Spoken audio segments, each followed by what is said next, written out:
Mesdames et messieurs, bonjour et bienvenue à cette émission spéciale dédiée à la Journée mondiale de lutte contre le paludisme, une initiative du Phoenix International Club en collaboration avec Jeux24news.info. Aujourd'hui, nous sommes avec le directeur. Bonjour.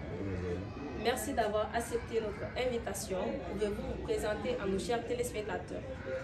C'est un devoir de ma part. Je suis honoré d'avoir été associé à cette émission et à cette journée. Je suis Dr Eli Yaladono. Je suis le chef section prévention et lutte contre la maladie au niveau du district sanitaire de Forêt-Calia. Je suis médecin épidémiologiste et biostatisticien. Merci beaucoup pour cette magnifique présentation. À présent, nous allons poursuivre au questionnaire. Quels sont les groupes les plus vulnérables au paludisme dans votre préfecture? Au niveau de notre préfecture à Forêt-Calia, et je crois de façon globale, nous avons deux groupes vulnérables face au paludisme. Le premier groupe, ce sont les enfants de moins de 5 ans, qui sont les premières victimes, les premières personnes vulnérables face au paludisme. Et en deux, après ces groupes, nous avons des femmes enceintes. Donc les deux groupes vulnérables au paludisme sont les enfants de moins de 5 ans et les femmes enceintes. D'accord. Merci beaucoup pour cette réponse. Quelles sont les principales causes de la persistance du paludisme à Forêt-Calia? Au niveau des causes, peut-être on aurait bien dit les facteurs, parce qu'en épidémiologie, une cause est elle seule suffisante pour déclencher quelque chose. Alors que dans le cas actuel du paludisme, on pourrait dire des facteurs. Mais quand on peut aussi les assimiler en des causes.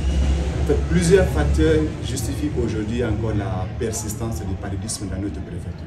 D'abord, nous avons les facteurs environnementaux. Vous n'êtes pas sans savoir que nous sommes dans une zone à pluviométrie très élevée. Et déjà, ça favorise donc, les gîtes, c'est-à-dire les lieux de multiplication, de vie des moustiques. Et en dehors de cela, nous avons la faible utilisation des moustiquaires, qu'on appelle des mildas. Okay. Et nous avons, je peux dire, la faible mise en œuvre de toutes les mesures préventives. Je ne dis pas qu'il n'y en a pas, qu'on ne met pas en œuvre, mais la faible mise en œuvre des mesures préventives font que, jusqu'aujourd'hui encore, nous avons la persistance du paludisme dans notre préfecture. Donc, selon vous, les mildas imprégnés qui sont distribués à la population ne sont pas correctement utilisés ou bien sont faiblement utilisés par la population?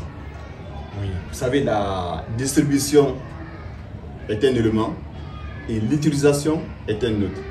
Lorsqu'on donne les mildas aux femmes, les mildas sont d'abord, il y a la distribution de masse qui est faite.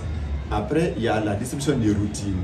Quand la femme tombe enceinte lors de la première CPN, on la donne une milda. Et quand elle accouche aussi, on la donne une autre milda. C'est pour suspendre. Mais lorsque ces mildas sont suspendus, les gens passent d'abord beaucoup plus de temps dehors en train de suivre les PC, d'autres émissions et s'exposent aux moustiques avant de venir se coucher. La personne va dormir sous milda, mais elle s'est déjà exposée avant de venir se mettre à l'abri. Là, elle est à risque de faire le paludisme. Et en dehors de ça, il y a encore d'autres personnes qui utilisent les mildas à d'autres fins. Il faut l'annoncer, il faut le dénoncer. C'est-à-dire, on vous donne des mildas, c'est pour dormir sous. Mais il y en a qui préfèrent en faire des filets pour la pêche ou bien pour protéger les potagers. Donc les mildas ne sont pas souvent utilisés à leur fin. Et en ce moment-ci, les personnes ne les utilisent pas dans le but pour lequel elles ont été octroyées. Elles ne vont pas être suffisamment protégées contre le paludisme. Merci beaucoup pour la réponse. Et comme vous l'avez dit tantôt, la population passe le plus de temps au dehors que sous les mildas. Du coup, quelles sont les solutions que vous pouvez nous dire pour lutter contre cela, vu qu'ils passent plus de temps au dehors et que sur les mildas? C'est la sensibilisation. Ce n'est que par la sensibilisation qu'on parviendra à convaincre les gens et à adhérer aux politiques nationales de lutte contre le paludisme. Si on dit ça aux gens, si déjà vous avez appliqué d'autres mesures vous pouvez durer au salon et que vous ne soyez pas à risque d'être piqué par les moustiques. Si vous utilisez ce qu'on appelle la pulvérisation intradomiciliaire, vous pulvérisez votre maison, là on est censé d'avoir tué les moustiques qui sont dedans. Et là, même si que vous passez la nuit au salon en train de suivre un film, un match de football, le risque est minime pour être piqué avec ces moustiques, par ces moustiques qui ont été détruits par la pulvérisation.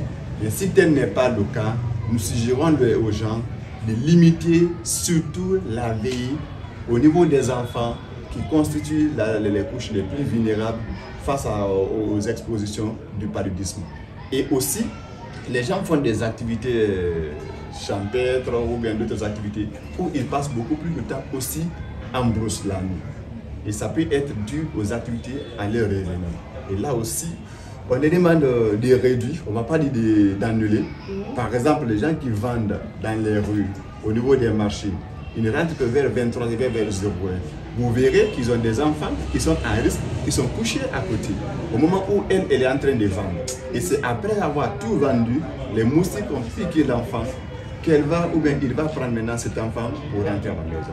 Donc nous passons les messages de sensibilisation pour mettre les enfants à l'abri et même là où vous vendez, pour ne pas que les enfants soient permanemment exposés contre le paludisme. Pas que les enfants, mais tout le monde de façon générale. D'accord.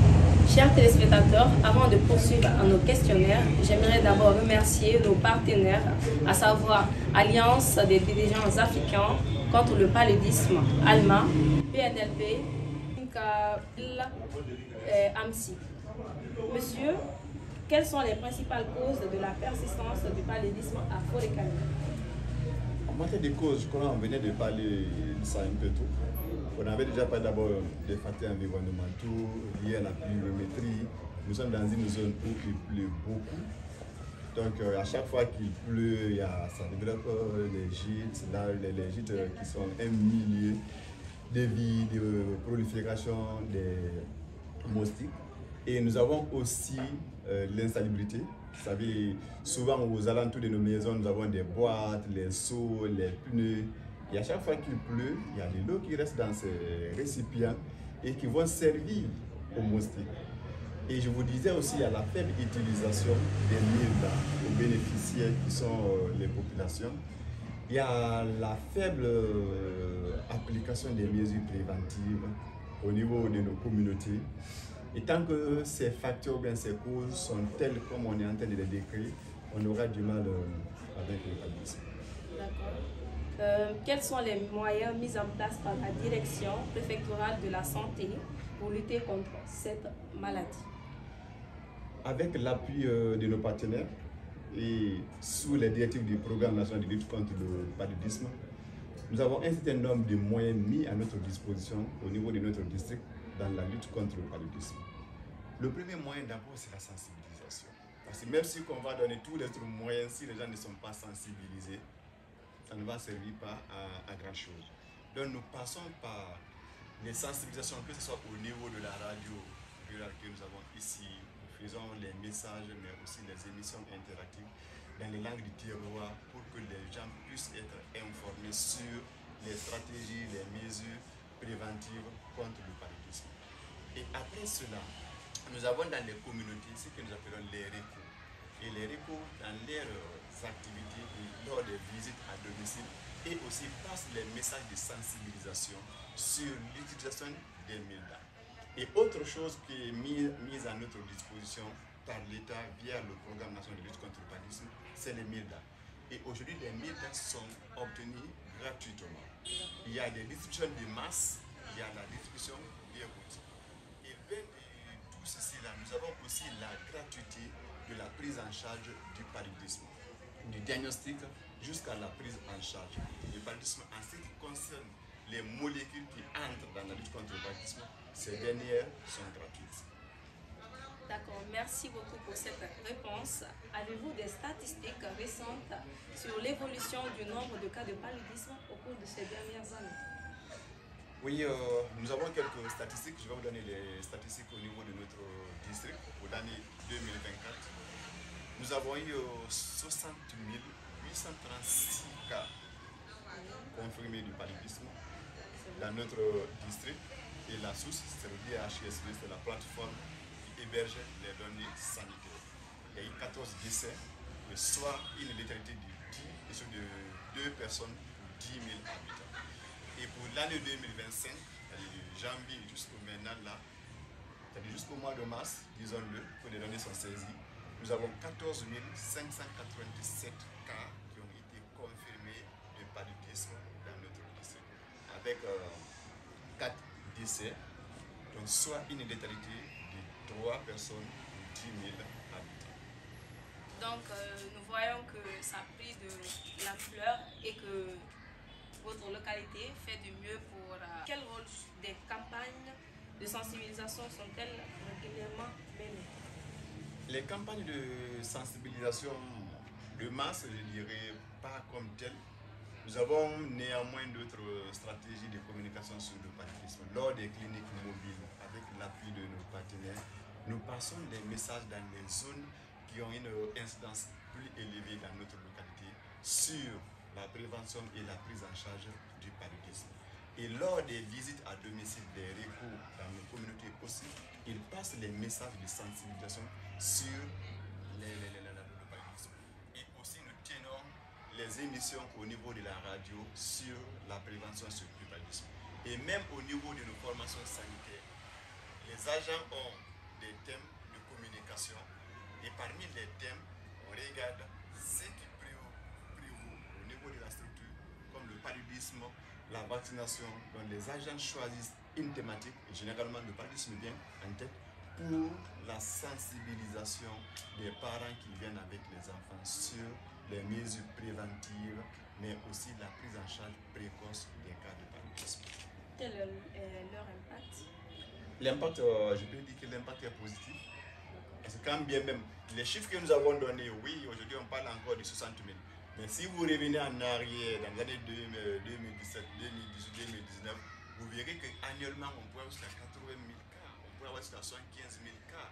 Et même en termes de létalité, vous verrez dans le passé, dans une année-ci, on a eu 14 décès dus au paludisme. Avant, c'était plus que ça. Donc, nous avons l'espoir qu'on est en train d'aller de l'avant dans le cadre de lutte contre le paludisme. Nos résultats ne sont pas négatifs, ils sont très positifs et ils sont très satisfaisants. Ça nous encourage dans les nouvelles directives qu'on est en train d'adopter dans le cadre de la lutte et de la préélimination même du paludisme.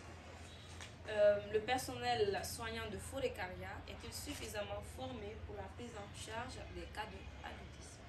Oui. Aujourd'hui, la formation du personnel de santé sur la prise en charge du paludisme est à tous les niveaux. Nous avons les chefs de centre de santé qui sont formés. Nous avons les agents prestataires au niveau des centres de santé de l'hôpital qui sont formés. Nous avons même au niveau communautaire les recours qui sont formés et qui sont dotés.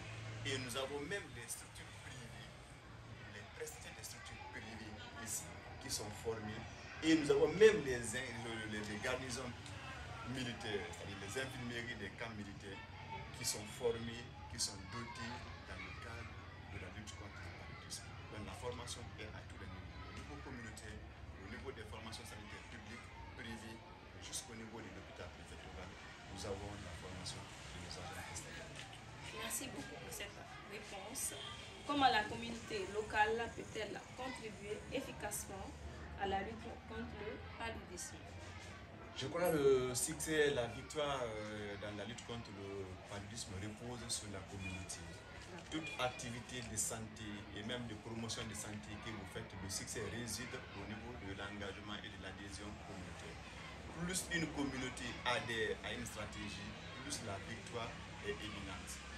Aujourd'hui, nous avons l'adhésion de la communauté.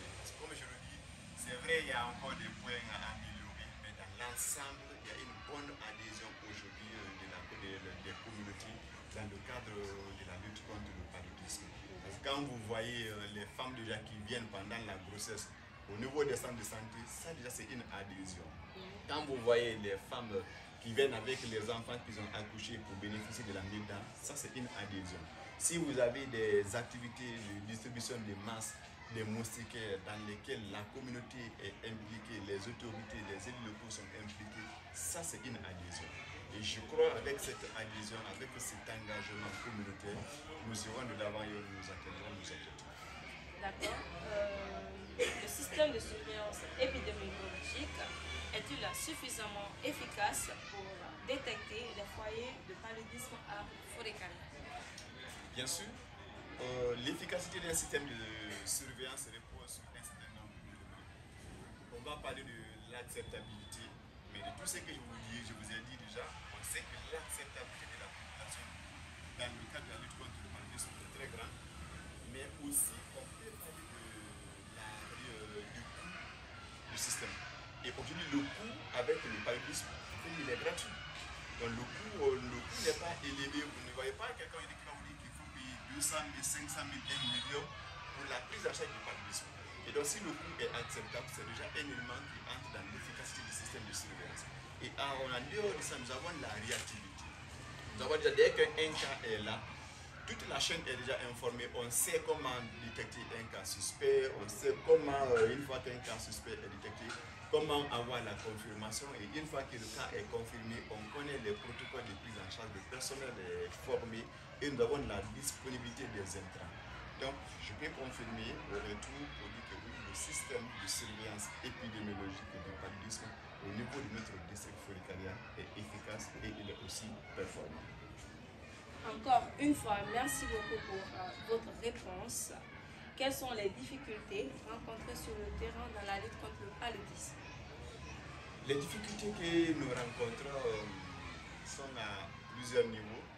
Quand on prend le niveau communautaire, comme je le dis, plus aujourd'hui nous avons l'urbanisation, nous avons l'évolution, ça devient pour nous quelque part aujourd'hui une difficulté dans la lutte contre le paludisme. Parce qu'aujourd'hui, même dans les villages, les écrans sont arrivés, les télévisions sont arrivées, les panneaux sont arrivés. Donc les gens passent beaucoup de temps dehors. Ça, c'est une difficulté que nous avons, vu que ça augmente le temps d'exposition à la maladie. Une autre difficulté que nous avons au niveau communautaire aussi, c'est la faible utilisation des mildas, je vous l'ai dit, au niveau des facteurs. Ça fait pour nous un pas un peu ralenti dans la lutte contre le paludisme. Et une autre difficulté que nous avons de plus en plus, c'est le fait que la plupart de nos repos aujourd'hui ne sont pas fonctionnels par le fait du retrait de plusieurs partenaires de subventions fait que au niveau communautaire, la lutte va devenir un peu compliquée puisque nous avons plusieurs volets. Nous avons un volet communautaire de lutte contre le paludisme. Sinon, les intrants sont disponibles, le personnel est motivé, ceux qui sont au niveau des formations sanitaires. Donc, ce sont quelques difficultés que nous avons dans le cadre de la lutte contre le paludisme au niveau de notre district. Merci beaucoup, monsieur. Chers téléspectateurs, nous allons poursuivre à présent sur nos questionnaires. Monsieur, nous tendons vers la fin de cette émission. Quel est votre message à l'occasion de cette journée mondiale de lutte contre le paludisme, notamment à l'endroit des jeunes et des décideurs? Bon, nous nous réjouissons pour la journée qui nous donne l'occasion une fois de plus de parler du paludisme, qui est la première cause de consultation dans nos formations sanitaires. Donc vous comprendrez avec moi que c'est un problème de santé publique. Mais en plus que ça soit aussi la première cause, il est aussi l'une des maladies qui cible notre relève, notre héritage, c'est-à-dire les enfants de moins de 5 ans. Donc nous nous en réjouissons de cette journée et les messages que nous profitons de faire passer à l'occasion de cette journée, ce sont des messages de routine, c'est-à-dire la sensibilisation de la communauté dans la mise en œuvre des mesures préventives dans le cadre de la lutte contre le paludisme. Comme on l'a dit, vaut mieux prévenir que guérir. Zéro palu, c'est possible, on peut. Moi, je suis devant vous, ce n'est pas pour se flatter, j'ai déjà fait plusieurs mois ou bien plusieurs années. Je n'ai pas fait, je suis plus tombé malade du paludisme par le fait que j'observe régulièrement et rigoureusement les mesures éditées par le PNLP dans la prévention. Je me promène avec ma milda quand je suis en mission et à la maison, dans toutes les chambres et au niveau de tous les lits, mes enfants et moi-même nous dormons sous nos stickers et aussi nous appliquons d'autres mesures, hormis celles qui sont concernées spécifiquement à la maison. Donc nous interpellons tout le monde à suivre l'initiative suivre ces mesures qui sont éditées par les spécialistes à observer nos orientations dans le cadre de la prévention de la lutte contre le paludisme. De prévenir le paludisme et on fait arriver même à la pré-élimination et à l'élimination. D'accord, monsieur. Ainsi s'achève notre émission spéciale consacrée à la journée mondiale de lutte contre le paludisme. Une initiative du FONIS International Globe en collaboration avec G24news.info. Merci à tous nos invités, partenaires, à savoir Alliance des dirigeants africains contre le paludisme ALMA, PNLP, SUMCA, BTP, 10 000 Trade et l'auto-école AMSI et nos téléspectateurs pour leur mobilisation et leur attention. Le combat contre le paludisme ne se limite pas à une seule journée. Il commence par l'éducation, la prévention et l'action collective.